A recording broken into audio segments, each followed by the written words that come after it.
The boots by my front door weren't mine. I stood there in my desert fatigues, duffel bag still slung over my shoulder, staring at a pair of expensive leather work boots that had no business being in my house. 2 years in Afghanistan, counting down the days until I could come home to Allison and Mia. And this is what greeted me. Not my wife's arms, not my daughter's laughter, just some stranger's footwear mocking me from my own entryway. The house smelled different too. Cologne I didn't recognize, mixed with something else. Fresh paint, maybe new furniture. I dropped my bag quietly and moved deeper into what used to be my home. Family photos lined the hallway, but something was wrong with them. In every single picture where I used to stand next to Allison and 13-year-old Mia, there was now someone else. A tall guy with dark hair and my brother Derek's cocky smile, because it was Derek. My own flesh and blood had literally replaced me in my family photos. "What the hell?" I whispered, pulling one frame off the wall. There was Derek with his arm around my wife, both of them grinning at some beach I'd never been to. Mia stood between them, but she looked uncomfortable, forced. Footsteps on the stairs made me freeze. Light, familiar. Mia's footsteps. I heard her pause, then gasp. "Daddy?" I turned around and saw my daughter standing on the bottom step, her face white as paper. She looked older, thinner than in her last video call 6 months ago. Her brown eyes, my eyes, filled with tears as she stared at me like I was a ghost. "Hey, baby girl," I said softly, opening my arms. She didn't run to me. Instead, she stumbled backward, gripping the banister. "You're supposed to be dead," she whispered. "Mom said she showed me your grave." The words hit me like a sniper's bullet. "What?" "There was a funeral and everything." Mom cried for weeks. Uncle Derek moved in to help us through the grief. Tears streamed down her face. "How are you here? How are you alive?" Before I could answer, I heard a car in the driveway. Mia's eyes went wide with panic. "That's them," she hissed. "They can't see you. Mom will freak out. And Derek, he's been so angry lately." "Angry about what?" "Everything. He yells at Mom when he thinks I'm not listening. He broke your golf clubs last week." The front door opened, and I heard Allison's laugh, but it sounded different, harder somehow. I grabbed Mia's hand and pulled her toward the hall closet. "Don't tell them I'm here yet," I whispered. "I need to understand what's happening first." She nodded, wiping her eyes as I squeezed into the cramped space behind winter coats that still smelled like my old life. "Mia, honey, we're home," Allison called out. "Derek picked up Chinese food." "I'm upstairs doing homework," Mia called back, her voice surprisingly steady. I peered through the slats in the closet door as my wife walked into view. She looked good, better than good. New haircut, expensive clothes, diamond earrings I'd never seen before. Derek followed behind her, carrying takeout bags and looking completely at home in my house. My brother had always been the charming one, the successful one. 3 years older, better looking, better with people. Growing up, I'd been the responsible one, while Derek charmed his way through life. But he'd been my best man at my wedding, Mia's favorite uncle. I'd trusted him with everything. "The realtor called today," Allison said, kicking off her heels. "The Henderson property sold for full asking price. That's 3 this month." "My wife, the sales queen," Derek said, wrapping his arms around her from behind. "What do you say we celebrate properly tonight?" I watched my brother kiss my wife's neck, watched her melt into him the way she used to melt into me, the way she'd promised she always would when I deployed. "Mia's right upstairs," Allison protested, but she was smiling. "Then we'll have to be quiet," Derek murmured. "Though you weren't very quiet last night." They moved toward the living room, and I heard the TV turn on. I waited 10 minutes, then carefully opened the closet door and crept upstairs to find Mia. She was sitting on her bed, staring at her hands. When I knocked softly and entered, she looked up with red-rimmed eyes. "Tell me about the funeral," I said, sitting beside her. "It was 6 months ago. Mom got a call that you'd been killed in an explosion.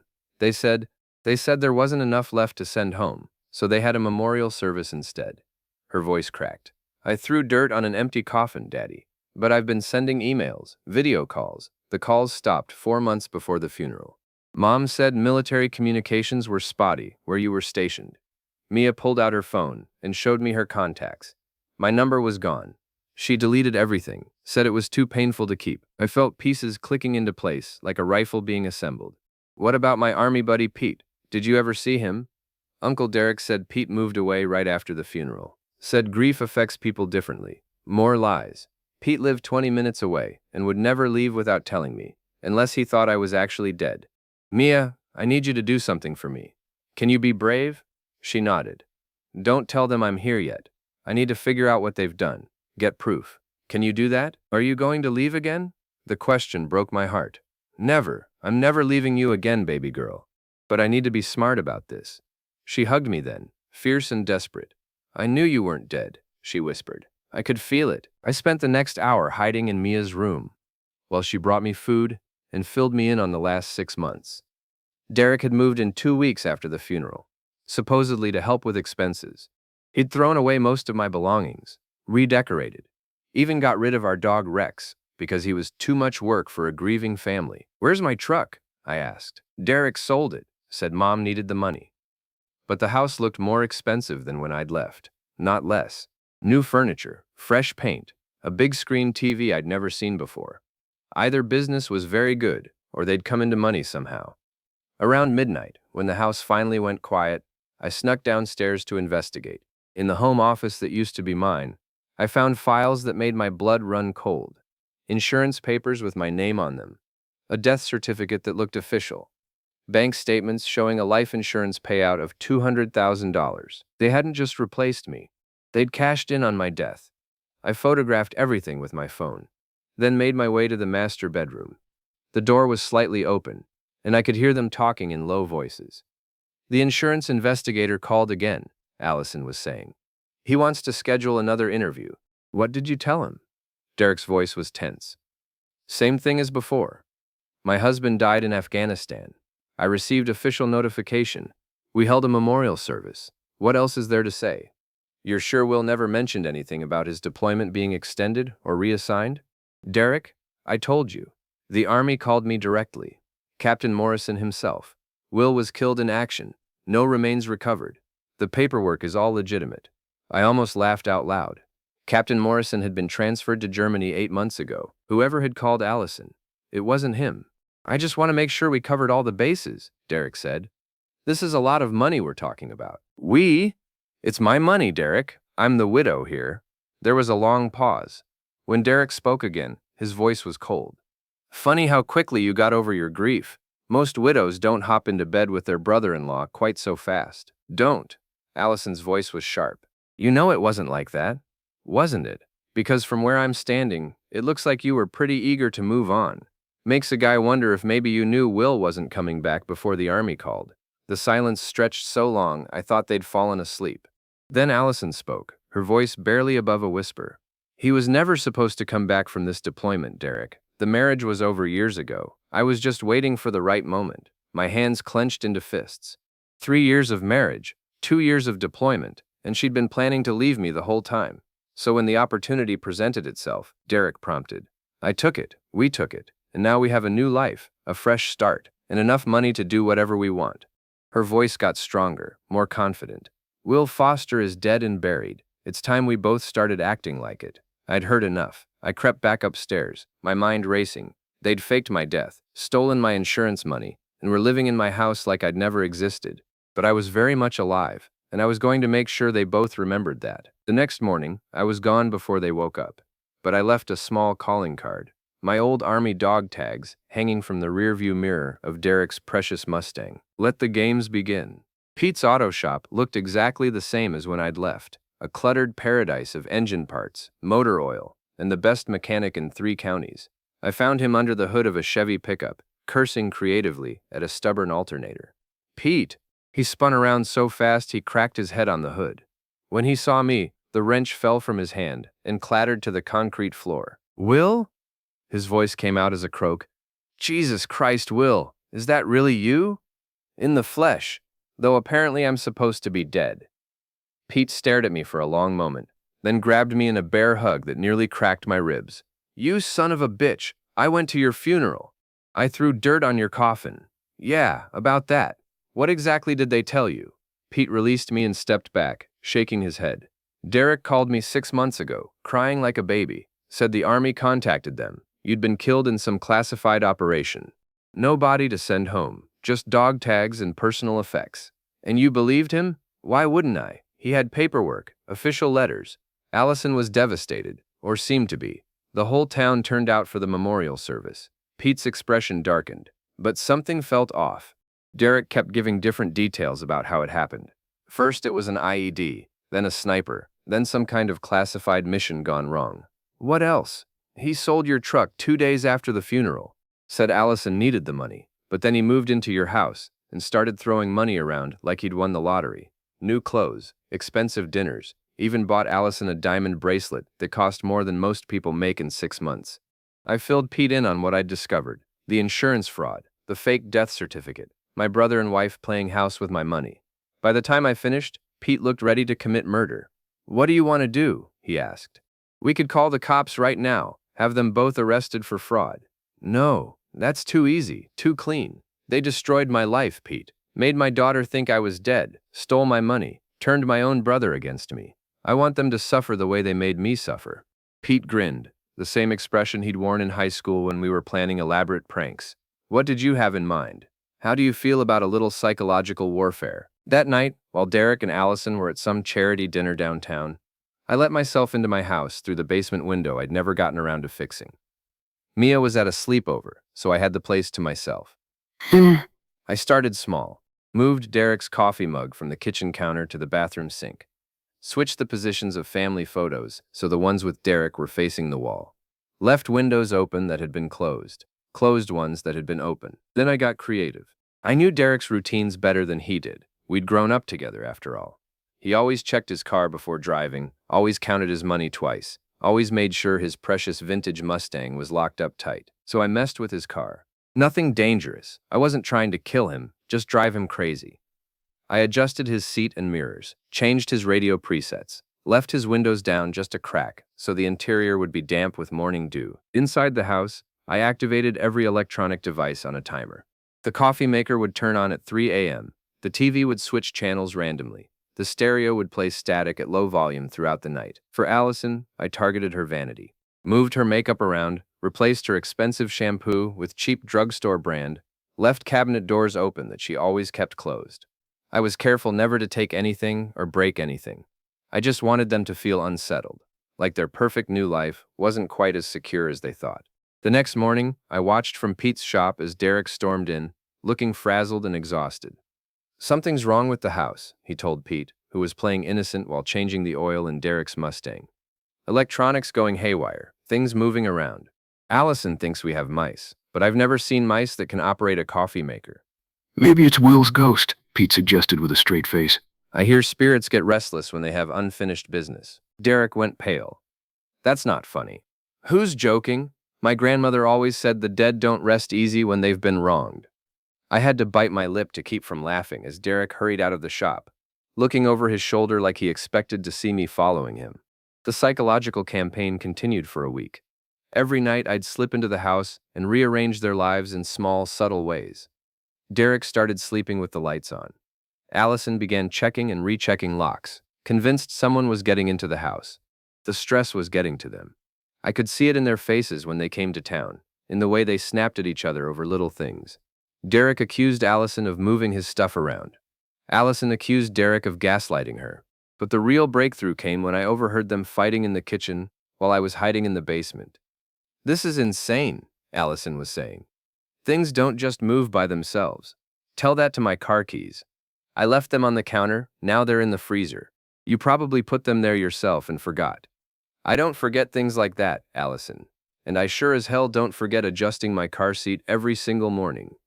Maybe it's Mia. She's been acting strange lately." "It's not Mia." Derek's voice was getting louder. "Someone is messing with us, and I think I know who." "What are you talking about? What if Will isn't actually dead? What if he found out about us, and this is his way of getting revenge?" Allison laughed, but it sounded forced. "Derek, we saw the death certificate. We collected the insurance money. Will Foster is dead and buried. Then explain what's happening here." "I can't, but I know my husband, and he wouldn't play games like this. If Will were alive and angry, he'd confront us directly. He was always too honest for his own good." "Wrong, sweetheart. 2 years in Afghanistan had taught me the value of patience, planning, and psychological warfare. The Will she'd married might have confronted them directly. The Will who'd returned from war was a different animal entirely. But Derek was getting suspicious, and I couldn't risk him figuring out the truth before I was ready. It was time to escalate. The next phase required help, and I knew exactly who to call. My daughter had always been smart, but 6 months of living with Derek and Allison's lies had made her downright cunning. When I explained what I needed, she didn't hesitate. "I can get into Mom's computer," Mia said. "She uses the same password for everything. My birthday, plus Derek's initials."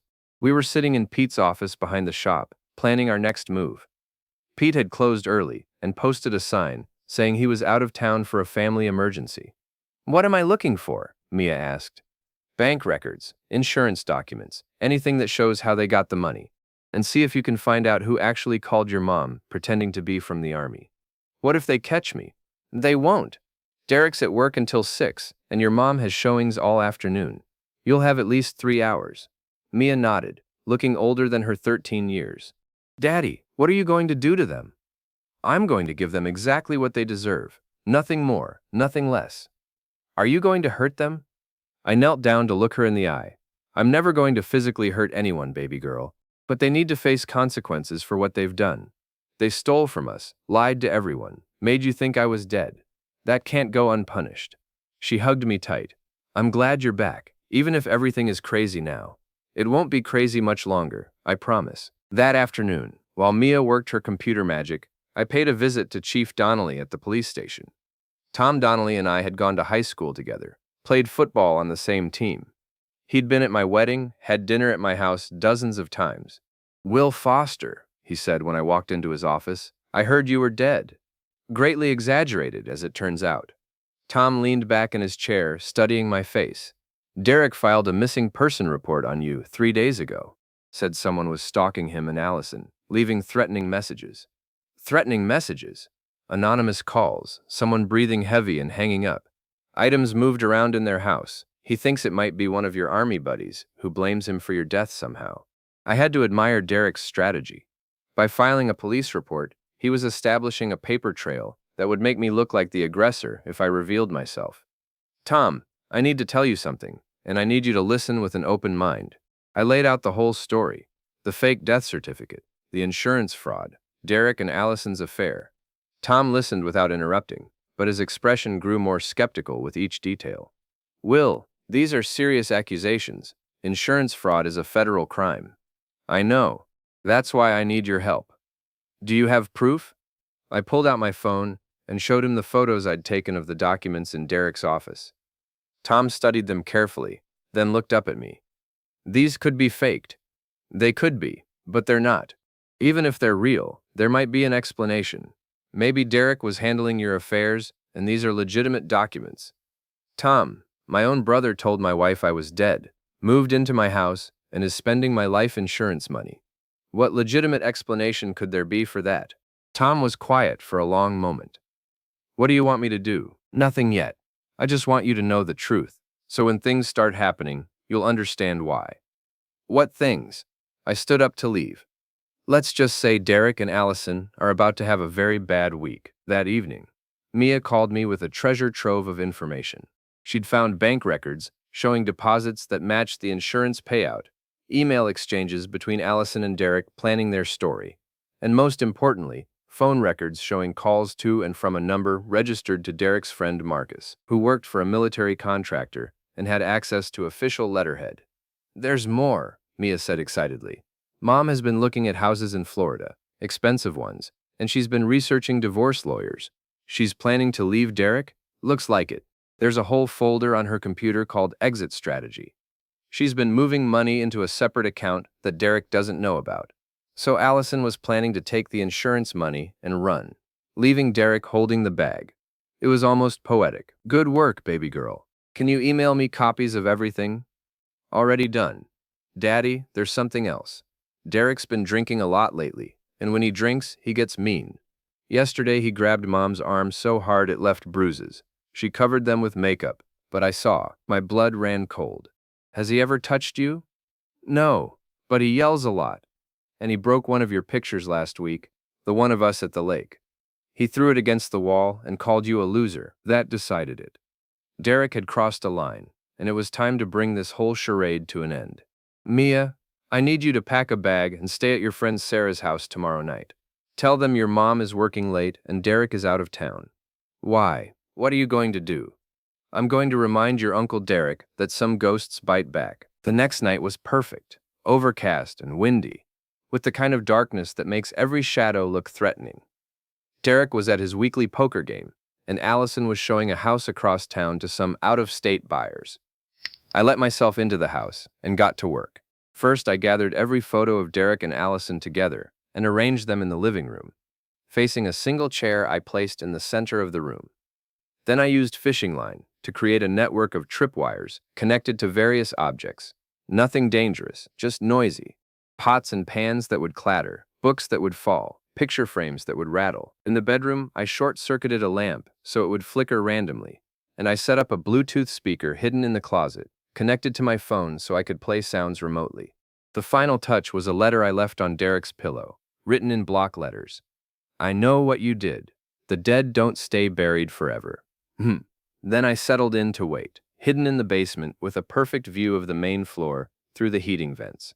Derek came home around midnight, stumbling slightly from too much beer and too many losses at poker. He turned on the living room light and stopped dead when he saw the shrine of photos arranged around the empty chair. What the hell? He muttered, moving closer to examine the setup. That's when I triggered the first tripwire. A stack of books tumbled off a shelf behind him, making him spin around with his heart hammering. Allison? He called out. Allison, is this some kind of joke? I activated the Bluetooth speaker, playing a low recording of wind and distant voices. Nothing clear enough to understand, just unsettling background noise that seemed to come from everywhere and nowhere. Derek's hands were shaking as he pulled out his phone and called Allison. Where are you? He demanded when she answered. Did you set up some kind of prank in the living room? I couldn't hear her response, but Derek's face went white. What do you mean you're still at the showing? Then who? I triggered another tripwire, sending a pot crashing to the kitchen floor. Derek dropped his phone and ran toward the sound. But there was nothing there except scattered cookware. Will? He called out, his voice cracking. Will, if that's you, we need to talk. I can explain everything. I let him search the kitchen while I moved through the basement to a position under the bedroom. When he finally went upstairs and found the letter on his pillow, his legs gave out and he sat down hard on the bed. That's when I really went to work. The lamp started flickering. The speaker played whispered words. Murderer, thief, brother. Derek was hyperventilating now, clutching the letter and looking around wildly. I didn't kill you, he shouted at the empty room. You were supposed to die over there anyway. Allison said you'd never come back. Interesting. So it had been Allison's idea from the beginning. I triggered the bedroom tripwire, sending a framed photo of our family crashing to the floor. Derek scrambled backward, pressing himself against the headboard. Please, he whispered. Please, Will. I'm sorry. I never meant for it to go this far. Through the speaker, I played one final message in my own voice, disguised and distorted. Tomorrow, Town Square, noon. Come alone, or everyone learns the truth. Then I cut all the power to the house, plunging Derek into complete darkness. His scream could probably be heard 3 blocks away. Derek showed up at the town square 15 minutes early, looking like he hadn't slept in a week. He'd chosen a bench near the war memorial. Fitting, considering he'd declared me a casualty of war that I'd never actually died in. I watched him from across the street, noting how his hands shook as he checked his phone every few seconds. He'd dressed carefully, clean shirt, pressed pants, like he was going to a job interview instead of a confrontation with his supposedly dead brother. At exactly noon, I walked across the square and sat down beside him. Derek's reaction was everything I'd hoped for. He went completely rigid, his face draining of color as he turned to look at me. Hello, brother, I said calmly. Will. His voice came out as a whisper. You're really alive. Disappointed? We thought, the army said. The army said what, Derek? Because I've been checking with my commanding officer, and there's no record of any death notification being sent to my family. Derek's mouth opened and closed like a fish out of water. There was paperwork. Official documents. You mean the fake death certificate your friend Marcus helped you create? The one with the forged signatures and stolen letterhead? All the blood left Derek's face. How did you know about Marcus? Know about the insurance fraud? Know about you and Allison playing house with my money while my daughter thought I was dead? I turned to face him fully. Derek, I know everything. Will, please, let me explain. Explain what? How you convinced my wife I was never coming home? How you filed fraudulent insurance claims? How you threw away my belongings and moved into my house before my body was even supposed to be cold? Derek looked around desperately, as if hoping someone would rescue him from this conversation. But the square was mostly empty, just a few shoppers and an elderly man feeding pigeons. It wasn't supposed to happen like this, Derek said finally.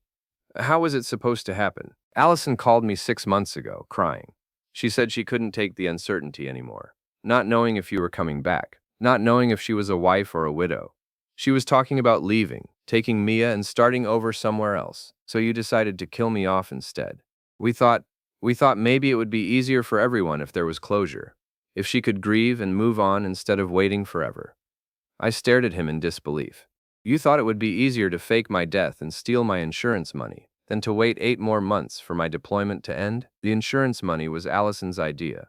She said if we were going to do this, we might as well make sure Mia was taken care of financially. And you moving into my house, sleeping in my bed, that was for Mia too? Derek's jaw tightened.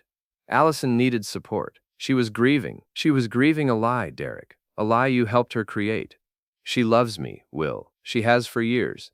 Your marriage was over long before I came into the picture. That hit me like a physical blow, but I kept my expression neutral. Is that what you tell yourself to sleep at night? It's the truth. Ask her yourself. She never loved you the way she loves me. Maybe not. But that doesn't give you the right to fake my death and steal my money. Derek stood up abruptly, his fear transforming into anger. Your money? You were gone for 2 years, Will. 2 years of Allison raising Mia alone, paying bills alone, handling everything alone while you played soldier on the other side of the world. I was serving my country. You were running away from your responsibilities. Same as you always did growing up. When things got tough, Will Foster disappeared. I stood up too, and Derek took an involuntary step backward. 2 years of military training had changed me in ways he clearly hadn't expected. I'm not disappearing this time, I said quietly. What do you want? I want my life back. My house, my daughter, my money. And Allison? Allison made her choice when she decided to fake my death. She can live with the consequences. Derek's phone buzzed with a text message. He glanced at it and went pale again. What is it? I asked. Allison. She says there are police cars at the house. I smiled. I called in an anonymous tip about insurance fraud. Gave them copies of all the documents I found, plus the phone records showing calls to Marcus. You bastard. I'm the bastard. Derek, you stole $200,000 from an insurance company using forged military documents. That's a federal crime. We can fix this. We can pay the money back. Say it was all a misunderstanding. No, we can't. Because I also called the insurance company directly and told them their fraud investigators might want to take a closer look at the Will Foster case. Derek grabbed my arm. Will, please. I know I screwed up, but Allison didn't deserve this. She really thought you were dead. Did she? Because the emails I found on her computer suggest she knew exactly what was happening. I pulled out my phone and showed him screenshots of messages between Allison and Derek, planning their story, coordinating their lies, even discussing how to handle Mia's grief over my supposed death. Derek read them in silence, his grip on my arm loosening. She played us both, I said. You think she loves you? Check her computer sometime. Look for the folder called Exit Strategy. What are you talking about? She's been planning to leave you, Derek. Take the insurance money and disappear to Florida. You were never her endgame. You were just a convenient way to get rid of me. Derek's phone rang. Allison's name appeared on the screen. Answer it, I said. Let's hear what she has to say now that the police are involved. Derek accepted the call with shaking hands. Allison? Even from 3 feet away, I could hear her screaming through the phone. Words like idiot and ruined everything and should have handled this myself. Now, Derek's face crumpled as he listened to the woman he'd betrayed his own brother for tear him apart. She wants to talk to you, he said finally, holding out the phone. Nout, I took it. Hello, sweetheart. Will. Allison's voice was ice cold now, all pretense dropped. I should have known you'd survive. You always were too stubborn to die. Miss me. What do you want? Same thing I told Derek. My life back. The insurance money is gone. We spent it. I know. The house, the cars, the jewelry. The police will inventory everything as evidence. You're really going to destroy your own family over this? You destroyed our family when you decided to fake my death. I'm just making sure everyone knows the truth. And Mia? What happens to her when her mother goes to prison? That was the one part of this that kept me awake at night. Mia comes with me, where she should have been all along. She'll never forgive you for this. Maybe not. But at least she'll know I'm alive. Allison was quiet for a long moment. When she spoke again, her voice was different, smaller, almost vulnerable. Will, I loved you once. Doesn't that count for anything? Once upon a time, maybe. But you killed that love when you killed me. I hung up and handed the phone back to Derek. What happens now? He asked. Now you face the consequences, both of you. Derek looked around the square one more time, as if seeing it for the last time. I really am sorry, Will. I never meant for things to go this far. I know, I said. And surprisingly, I meant it. Derek had always been weak, easily led, quick to take shortcuts. Allison had used those weaknesses against him just like she'd used my sense of duty against me. Will you tell Mia that I loved her, that I never wanted to hurt her? You can tell her yourself. You'll probably get visitation rights from prison. Derek laughed bitterly. Always the optimist, always the realist. The difference is, I came back from the dead to prove it. I left him sitting on the bench and walked away, pulling out my phone to call Pete. It's done, I told him. How do you feel? I thought about it as I watched police cars converge on my old house from across town. Like I can finally come home. Mia's here at the shop, waiting for you. I'll be right there. As I walked through town toward Pete's shop, I passed people I'd known my whole life. Some recognized me and did double takes, having attended my funeral 6 months earlier. Others just nodded politely, unaware they were looking at a dead man walking. By tomorrow, everyone would know the truth. Derek Foster and Allison Foster had been arrested for insurance fraud and conspiracy. Will Foster had returned from the dead to reclaim his life. It would be the biggest scandal this town had seen in decades. But for now, all that mattered was the 13-year-old girl waiting for me at Pete's shop, ready to start over with the father she'd thought she'd lost forever. Some ghosts, it turns out, are harder to bury than others.